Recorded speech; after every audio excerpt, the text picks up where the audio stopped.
sehat pemirsa, masih bersama saya Dr. Renita Arlin dan juga Dr. Haikal. Nah, Dr. Haikal, Ya. kemarin masak apa nih? Makan apa nih pas lebaran? Kemarin tuh masak gulai, Widih. opor, Terus? rendang, Widih. tauco, kolak juga, Widih. kue-kue lengkap pokoknya. Semuanya bersantan. Nah, sekarang apakah Anda merasa bersalah? Iya sih. Iya kan? Tapi memang kalau kita membahas tentang bersantan, itu Yes. kan identik dengan penyakit-penyakit seperti diabetes, Betul. kolesterol tinggi, hipertensi, dan sebagainya. Betul, Tapi kita nggak ya. bisa hindari itu saat lebaran nih, Nggak Dr. bisa, Arlin. iya. Dan Nah. apakah ini sepenuhnya kesalahannya si santan, ya Betul. kan? Nah, sudah bersama kita Dr. Jualita, spesialis gizi klinik. Halo, Dok. Halo, Dok. Apa kabar? Halo, baik. Hai, Dr. Haikal. Iya. Sehat, Dok. Kemarin lebaran Sehat. masak apa nih? Kalau dokter gizi ke lebaran masaknya apa tuh, Dok? Kalau nggak masak tapi menikmati aja. Oh, menikmati aja. Ayo, Dr. Haikal juga nggak? Iya, Dok. Nah, ini terkait santan nih, Betul. Dok, yang lagi terkenalnya lagi viral karena kemarin habis lebaran. Makanan bersantan ini lebih cenderung tidak sehat. Ini fakta atau mitos, Dokter? Fakta deh. Fakta. Aduh, Tapi pakai deh. sedih. Pakai deh nih. Oke. Kalau ngomongin makanan bersantan, biasanya kalau di Indonesia akhirnya makanan bersantan itu teman-temannya adalah makanan yang juga tinggi lemak jenuh lainnya. Betul. Misalnya tadi apa rendang, ya kan? Gulai, Terus misalnya gulainya opor. gulai kambing gitu kan. Betul. Jadi kalau ngomongin makanan bersantan, biasanya kalau di Indonesia dia pasti dimasak bersama dengan makanan yang mengandung lemak jenuh tinggi lainnya. Jadi biasanya pertama tinggi kalori, Betul. ya kan? Terus yang kedua, kayaknya kalau Lebaran itu harusnya cuma 2 hari, tapi makanannya bisa 5 hari nggak sih? Dipanasin lagi ya. Betul, ya masih ada stok gitu ya. Karena kita semalamannya pas lagi malam takbiran, wah masaknya pakai centong gede biasanya kan. Bisa buat 5 hari nggak kelar-kelar gitu kan? Akhirnya makanan itu jadi dipanasin terus, Betul. gitu. Nah kalau dipanasin terus, efek kesehatannya ada lah ya jeleknya.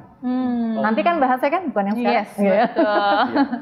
Dok, kan selain makanan, santan juga ada dalam bentuk minuman. Nah, ini kayak cendol, Dok ya, kayak cendol. Ya. Kemudian juga, oh ya banyak deh. Nah, katanya, Dok, kalau santan yang tidak dimasak dengan suhu tinggi lebih sehat untuk dikonsumsi. Ini fakta atau mitos, Dok? Fakta. Oh, fakta. Kalau tidak ya. dimasak dengan suhu tinggi, tapi catatannya adalah ketika kita bikin santan itu, kan kalau santan kan dia kelapanya diparut, terus habis itu dikasih air dulu, airnya harus mateng dong berarti kan. Kemudian sebelum membuatnya cuci tangan juga jangan lupa, ya kan? Karena kan santan itu kan cairan tinggi lemak, itu gampang banget dihinggapi sama bakteri.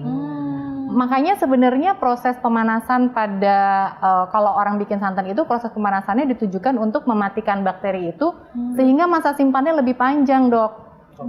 Kan sekarang juga ada yang kemasan, itu kan dia juga mengalami proses kan, gitu supaya masa simpan atau shelf life-nya itu lebih panjang.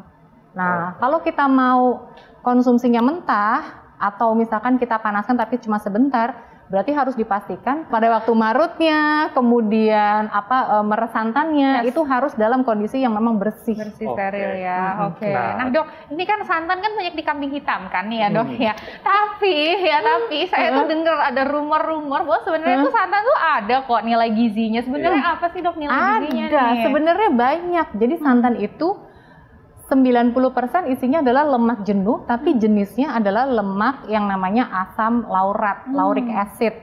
Lauric acid ini sebenarnya kalau di penelitian itu banyak dia bisa meningkatkan sistem imun tubuh, punya sifat antiinflamasi, sifat antibakteri, anti jamur, tapi masih dalam penelitian.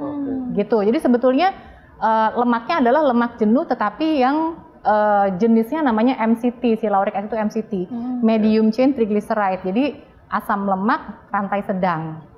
Efek bagusnya kalau asam lemak rantai sedang ini bisa memberikan energi lebih cepat karena dia penyerapannya pun lebih mudah.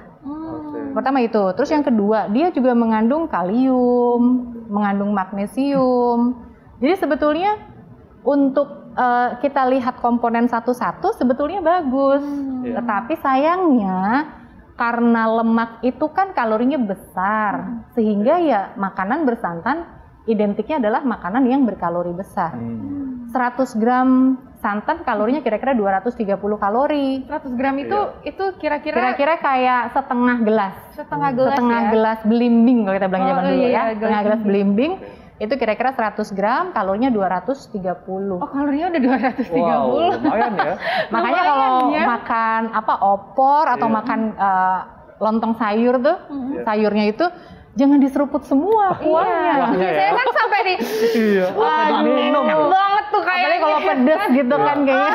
Oke. Gitu. Dok, memang kan kenapa santan itu sampai diminum dok ya, sampai dihabisin kuahnya karena rasanya gurih. Nah, makanya ada yang mengatakan kalau kita mengkonsumsi makanan bersantan dalam perut kosong Ya. dapat memicu sakit perut. Ya. Ini fakta atau mitos dok? Fakta, dokter. fakta. Jadi karena lemak itu merupakan komponen nutrisi yang lebih sulit untuk dicerna di dalam saluran cerna kita, dia butuh waktu lebih banyak, sehingga biasanya kalau kita mengkonsumsi santan, pengosongan lambungnya akan lebih lambat. Ya. Jadi kalau apalagi orang yang punya sakit GERD, kan sekarang lagi ngetren banget Betul. ya bahas GERD gitu ya, Betul. sebaiknya menghindari makanan yang berlemak tinggi termasuk santan. Jadi kalau lagi buka puasa, buka dulu sama sesuatu yang hangat, yang bisa mengisi lambung dulu. Baru kalau mau makan yang bersantan boleh-boleh aja. Iya betul ya, sama kalau pas lagi lebaran ngelihat udah di situ, aduh opor ayam, tahan dulu. Tahan dulu, apalagi kalau habis puasa seharian kan perut kosong. Betul, waktu lebaran gini ya, abis sholat ya kan datang langsung, wah gitu Pengennya ya. buru-buru. Tapi kadang tuh yang nggak bisa dihindari adalah kalau ditawarin makan ketika kita berkunjung ke rumah bener, tetangga bener. kan. Benar. Benar ya. Nah, oke nih penderita diabetes nih dokter, ini katanya tidak boleh mengkonsumsi makanan bersantan.